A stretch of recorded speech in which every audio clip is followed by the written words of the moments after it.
necessary.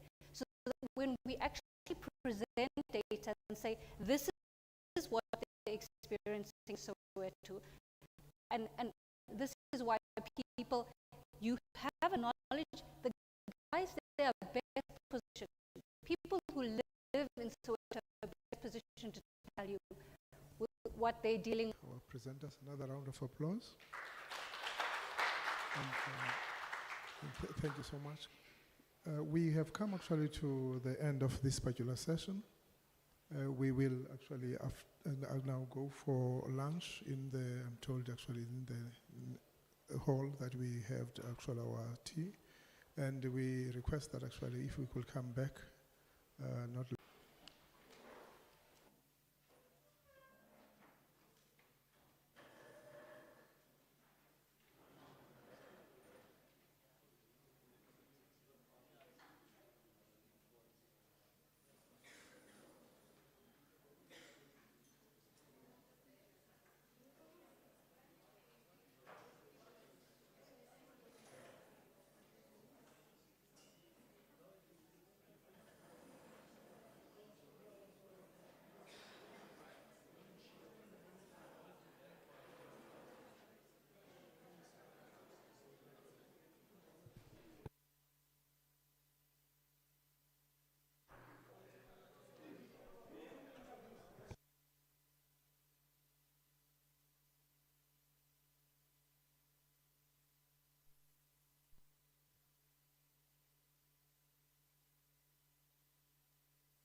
Tasting podium mic 1 2. Tasting podium mic 1 2 1 2.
Thank you, Andre.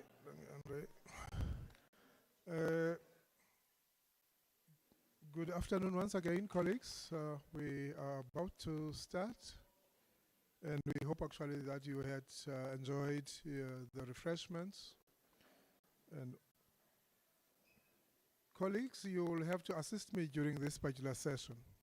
You know, this is the last session of our public colloquium, and we will have to actually we're trying actually to conclude by the set time on our program. So my presenters actually have told me that speakers, Ms. Yuri Ramkison, a climate and research analyst at the PCC, as well as Prof. George Ochieng.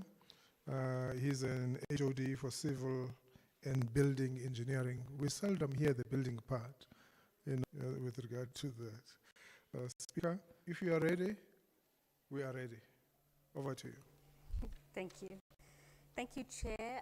Good afternoon. Hopefully won't keep you long. Today about the role of research, technology, and so forth. I think it's important to note that climate research is essential. It's essential to any climate response. It forms action. It's important to remember that originally climate change, when it was identified as a global problem, there was a lot of skepticism research nationally, and the phenomenon of climate change. Climate research takes many forms, and it's really important to note it's not just about modeling and emissions and temperatures. Modeling emissions and temperatures is important. It's vitally important. But climate research and research into a just transition is much more than that. It's dynamic, it's multifaceted, and the approach is learning from peers, where you gain important lessons, which you then take into other scenarios. So for example, learnings today important in climate change research, because climate change is fundamentally a human rights issue. And I think people forget to include that human element in the research that they do in climate change. It includes public engagement, perception studies, consensus building, and more that are extremely important. I want to give you a quick example of the type of research that the PCC has done. 2 years ago, the President asked the Presidential Climate Change to do a study on how the decommissioning project in Komati in Mpumalanga was going. This is when Eskom he had decided previously to decommission the plant in that area, and we went in to try and ascertain what they don't just mean natural ecosystem, I mean, from that process, because it wasn't just built, and there were interviews with other stakeholders in that area, all role players, and that led to form a report that we released in project was the first of its kind in South Africa, but there are many to follow. And what was essential about that project was that the lessons we learned there will now be applied to other coal-fired power plants across South Africa that will be decommissioned in time. Lessons included the sequencing of decommissioning, when you start engaging with community members, how you engage with community members, how you map your stakeholders, lessons on engagement and public awareness. So what kind of information the public requires, how they access that information, what form that information. When we engage with Eskom, which we are doing consistently, and other stakeholders in that area, we see that the lessons learned from Komati are being taken to Hendrina. The process that we use is similar to this, which is change our level of growth in terms of being a middle developed country, how we can respond to those crises, and the lessons of forums like this where we share the community perspectives. We also need, because they are vital lessons to be learned, not just locally, not just regionally, but globally as well. And we do engage in learning networks, which in rebuilding have an essential role to practices, thinks about the hotel sector for awareness. That's where it starts.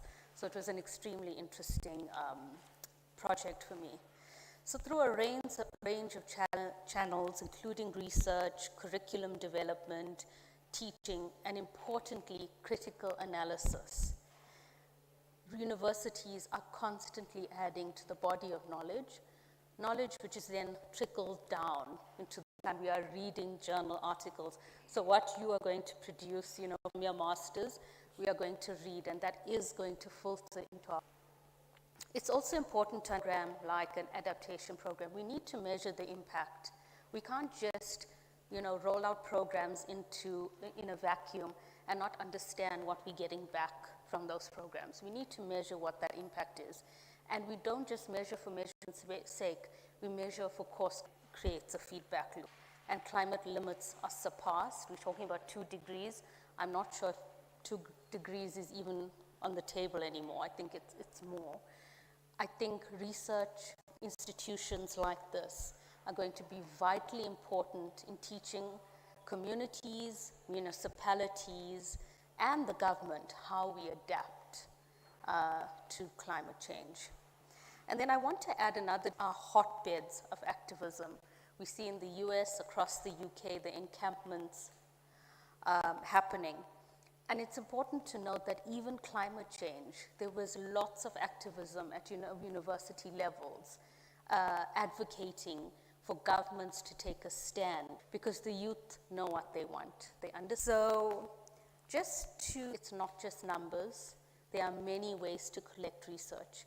You need to understand why you're doing it, but you also need to feed back into your research. And it's often best when you have recommendations which will help society build and grow. And higher education institutions are best placed to do this. So, thank you.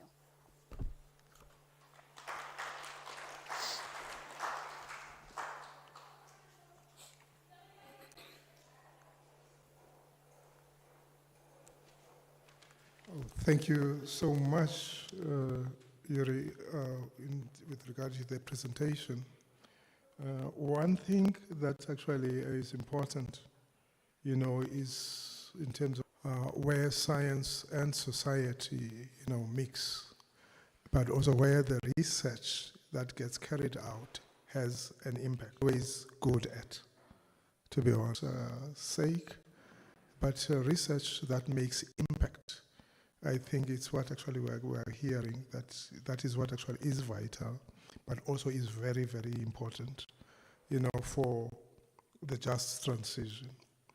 The next actually presenter will also talk about developing the policy and research approaches to climate change is none other than George O'Shea, as I've introduced him earlier.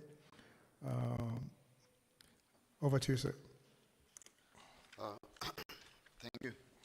I think Ms. Yuri has alluded to a lot of things that probably I would have touched on, so I'll try to be as brief as possible.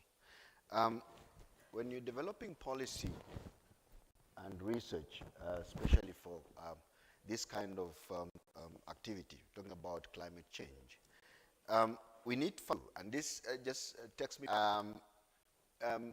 Dr. Shafiq here deconstructed our mind. We almost felt like we had done nothing from morning until evening. He deconstructed our mind by asking a question, and the house went quiet.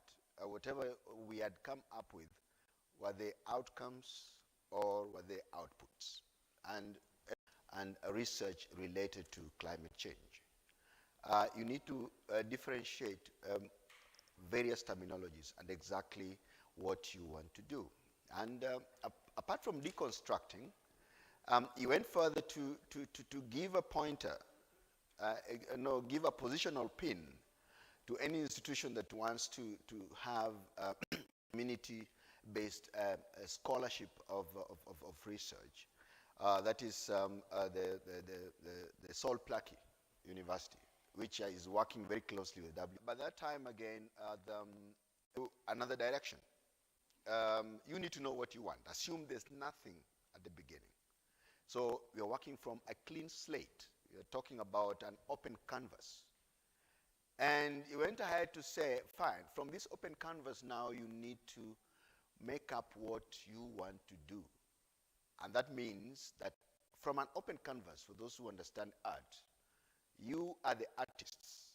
And therefore, as artists, you construct what you think or what comes up in your mind. And therefore, whether it is the perspective, you understand perspective, for those who understand art, as when I see it from here. Developing a policy or anything research-oriented in terms of this, we need to have that canvas. Now, already have policies, action or climate activities into the policy. So there is where we need to work from. And when you look at the framework, background, where we start from. So in the issues of the key policies, by the way, that human rights. So it is important and looking at the most vulnerable people especially.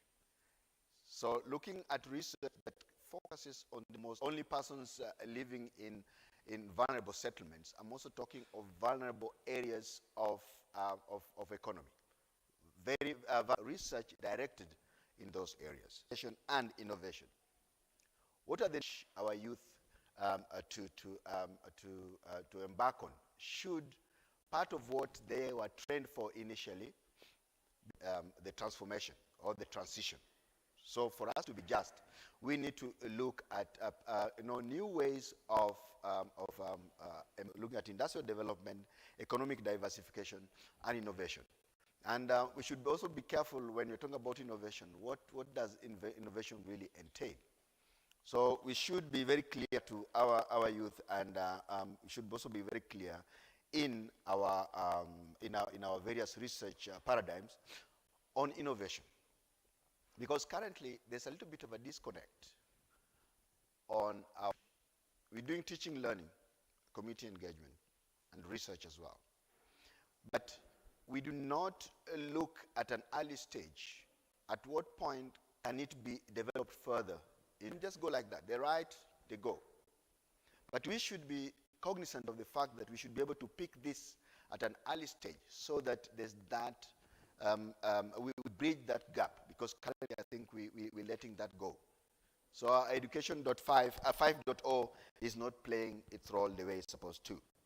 And finally, we'll also need to look at the social protection measures. That is part of what is there in the just transition.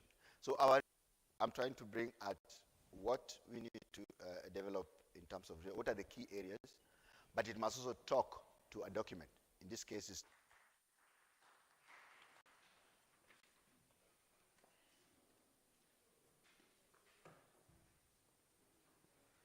there you go. Thank you so much.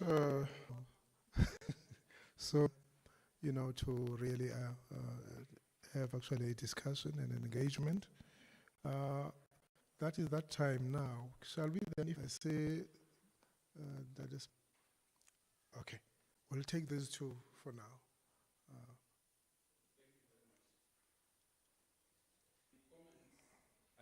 It's a point of clarification, actually. You Komati Port, to concerns about to maintain. The second one, when we do the transition from the dirty sources of energy to the cleaner ones, some jobs will be lost for sure, who for some reason may not be suitable for retraining in the new environment, because not everybody can be retrained to fit into the new environment. The last one is about the ownership structures. What is being done about the ownership structures to avoid a situation whereby the new technology. Thank you so much. Shafiq? Yeah, maybe just a few comments, and I think we've had this discussion previously. For example, my interest is how VUT sees itself within this catchment, and then of course in the national picture and the global picture. Because to me, a University of Technology is also the one that produces the tangible things that collaborate with industry and comes up with new processes and innovation. So my question is tonight you guys are going to pick out all your innovations in the demonstrators, pilots. where does the University of Technology sees itself? Is it trying to compete with the other, the universities? It's locating itself within the catchment and dealing, and I'm not saying doing everything what's happening in the catchment, is what happens at a really local scale. So we spoke around how people experience it and what they do in terms of, I think it does not mean it makes my life better. The resilience to me, and then the difference between, for example, and I was interested, the gentleman from the municipality is still here, is that, George, that says, you're struggling to get, the science system works well. And even in South Africa has a, and those type of districts, water in Fulani, all of a sudden I get to whatever thing sits behind a paywall. So we also making this knowledge that we're talking about inaccessible to someone but we also do not translate it because we do not have access to the municipality. So it's okay, but what do we see in Mfuleni? What can we learn?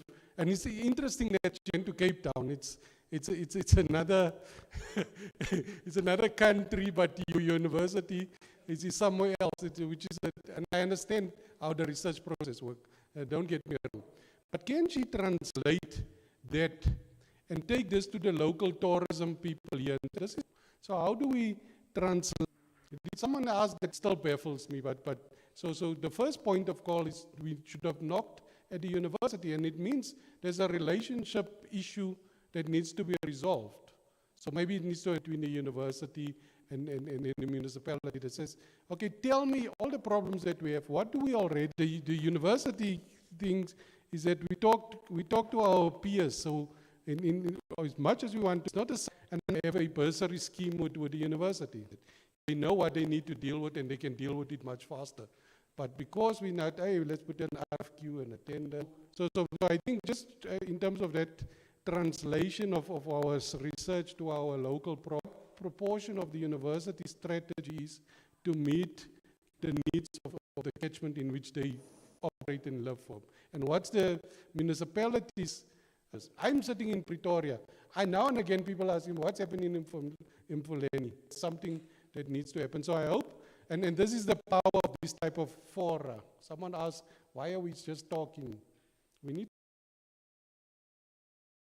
tomorrow say I was not consulting, is that I also get the impression that we think that the PCC is going to do everything, and organized labor must see, okay, but what's my responsibility within this? We can't say I'm going to speak to my my members as an example. So it means we also need to understand it's not it's not happening somewhere else. It's all of us that needs to conception that I picked up. PCC is an advisory body and things. What happens is that we've never said it's going to be if we start to understand, then I can find myself in that solution. So maybe that's thanks. And from VUT. Thanks very much, Program. That's what the executive mayor now, I think we are on processes of to us that we must make facing out that, so that we use the local institution. And moreover, we also agree as a municipality, we do give bursary on areas that the municipality lacks. We are able to fund those students and also make our institution available to higher institution in the region for whatever research that they want to do. I was just giving it clarity. My take is on, I'm not sure you have correctly said it's an advice, you know. In terms of the PCC, are we moving away from, why I'm asking that question, I think from last year, there is attempts higher area around, not far away from Vereeniging. It will be around from Roshni, if people they know Roshni, you know, Rastava. It's not a contradiction from the government. Unfortunately, the mayor was thrown in that big meeting of those stakeholders and with the premier. And the mayor, we can say maybe that station. Thank you. Thank you very much. People, you said that you are based in Pretoria and people will ask you about what is happening in the Vaal region. such a way that municipality can know about us. One of the things that I've realized that as a researchers in VUT, we are not, they never like, it was visible as a VUT. That's why this was on the radio from someone from Cape Town. We are not visible, in the community, by the municipality, by anyone around Vaal. I think one of the comments when I was doing my PhD, I was in the project all the way to Western Cape, which means that VUT or anyone here, they haven't positioned themselves that also can see them as they are solver of problems. I think as a university, we need to step up, and also as a researchers to step up so that we can be visible in a space. Thank you. No, thank you so much. Thanks, Chair, and good afternoon, colleagues. I hope I do not repeat what my commissioners, particularly Shafiq, has said. But I just want to clarify a few things that I think that would make us understand the work of the Commission better. And that's not work we can conclude today as a start. I don't think we'd come here 2 hours and explain to people what the Commission did since 2000 by the Commission as a start. So that, and I always say, what you have not won, and not winning the negotiating table. So you'd go to Mpumalanga, for example, you'd find discussion like this. Of course, it's linked to the quality of roads, it's linked to the material, it's linked to the fact that the trucks are actually destroying the roads, you know. But you'd get into a discussion, honest discussion with workers. Sakau comrades say, we have lost tourism jobs. NUMSA comrades says, we want to keep the coal jobs, you know. Because that dialogue is happening against the PCC or any other establishment and not broadly. Because municipal workers are not worried about the future of coal mines. They are worried about whether the guy that works in the electricity department would be able to work when the municipality does not sell electricity anymore. No. So the woman in Mpumalanga does not worry about the coal mine.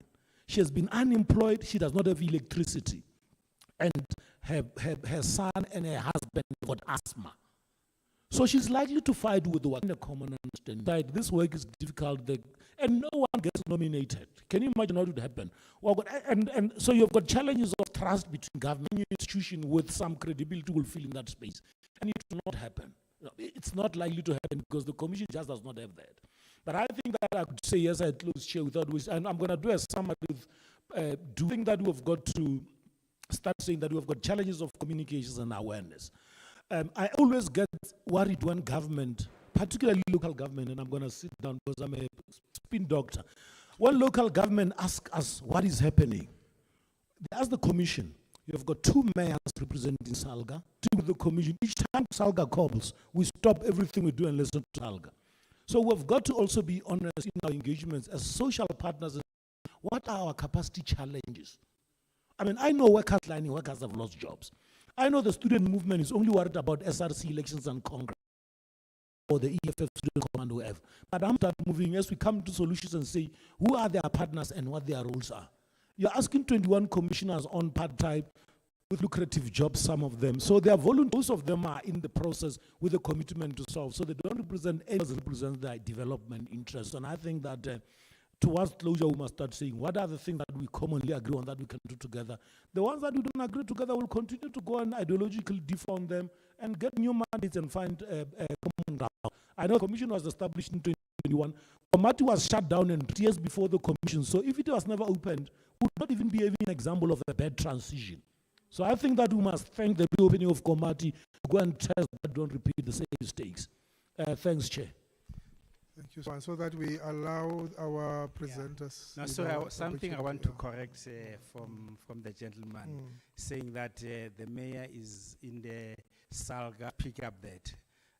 The question that I ask is, from the policy point of view, is the coal-fired power station still continuous or not? Because we have the challenges here that there is a very much from the developments around opening a coal mine around this area, and I know there's been issues around Letabo, but this area of quality in this, and I think the PRO of the air quality of this area, And that is the reason, I think, motivating factors that say we need all discussions with yourselves, with the municipality, and the municipality against, but I hope it's against for how much this area. So, the document that we have before you, fossil fuels, and the evidence that we have would not support. Thank you. To respond? Were directed at commissioners and some comments. Clarification was Komati closed down, as Blessing said, the PCC was because of our actually coal mines are running out of coal. They are in terms of jobs. So there's a feeling people will be made unemployed. Afterwards, there's a process of repurposing. So they'll be repurposed for other jobs, local, regional, and international organizations, completely new projects where you have the opportunity to be skilled or reskilled, DPs and so forth, where community members will have to, fit in to local plans, be absorbed. The Commission is also in favor of a basic income grant, not just for job losses, but for poverty elimination. Will obviously transition to, but there are also forms of socially for that. Because more and more government is in the limelight. They are guides to hold private companies accountable for, anything you're unhappy with. So keys, co-ops, and so forth. I thought you'll say you don't have a response. The second panel. We will not reach the second panel. Reason being, I think we need to have a change in our research policy. More, the DHET, unless otherwise, sections, even higher incentives. Mentioned about a university of choice, especially we are the only university of technology on this other side. We do not have a bigger competition, but we are so isolated and unknown to. And this somebody saw I was wearing a vest that, a jacket that was written there, VUT, and somebody asked me, where is VUT? I said, VUT, yeah. Then somebody, is it Venda University of Technology? Basically, no. So I tell somebody, no, it's in Firinihang. They're more upset as the conversation themselves to be, because I don't think people even understand when they see that logo there. I don't think we've made that deliberate attempt to shout. Billboard, TUT, next to the airport, no VUT, or UJ. And when it comes to getting a deliberate attempt to go the innovative way. Thank you. Outcomes of today's colloquium and the way forward. We thank our presenters very much. Thank you so much. We will then call upon our two speakers. Thanks, Chair. I not want to leave out anything. So anything that will be circulated, and would really appreciate some draft summaries, particularly on the action areas that we have got a recording. We'll read over the summary, but I will not.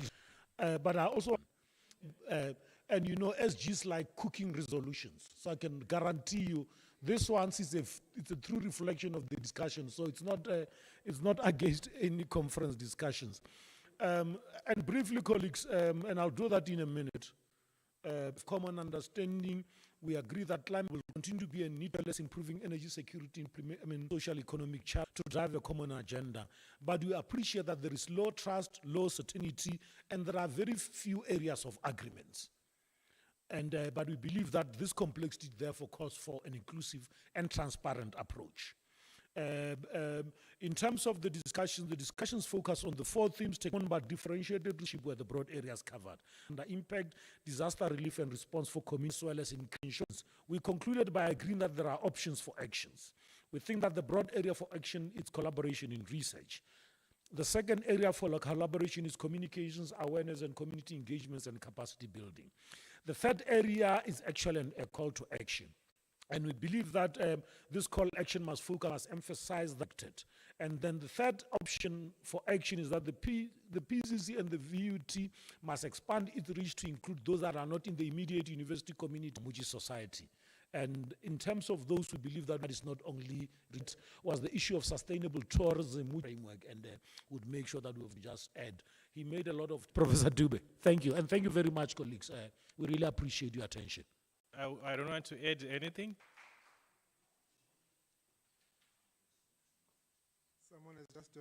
Someone has just donated their laptop, to VUT.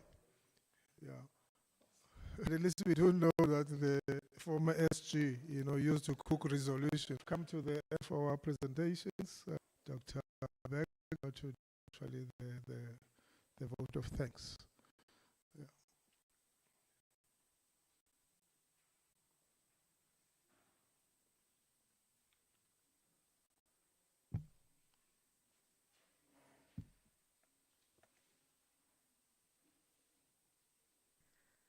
Good afternoon, esteemed guests, speakers, and participants. On behalf of the Vaal University of Technology, I extend a heartfelt colloquium held today. The play a crucial and informing polite common goals and areas of interest, some of which include the use of technology for just transition, the role of IKS in mitigating loss, and together we will be able to formalize what not have been possible. To Professor Kehlan Ndlovu, our Vice Chancellor and Principal, for his opening remarks. Also to Dr. Shafiq Adams. I would like to thank Dr. Esnalana for his support in arranging this event. He's our DVC, Research Innovation Commercialization Professor Chris Groller from the Faculty of Applied Sciences, and Professor Lazarus Maleu from the Faculty of Human Sciences. Also, thank you to the key player in organizing this event, and then also Professor Dube for sharing his expertise, gathering of minds, bringing the Water Research Commission and the presidential participation have in risk change. I would like to approach us. Your presentations has to take meaningful action, and also the staff from the Research Directorate who worked tirelessly behind the scenes to ensure the success of this event. Your dedication and hard work have been instrumental in creating a conducive environment for constructive dialogue and collaboration. As we conclude this gathering, let us carry collaboration, implementing sustainable practices, and advocating for policies that prioritize climate action. Once again, thank you all for your unwavering dedication to addressing the climate crisis. Together, I believe we can make a difference. Safe travel to all, and until we meet again. Thank you.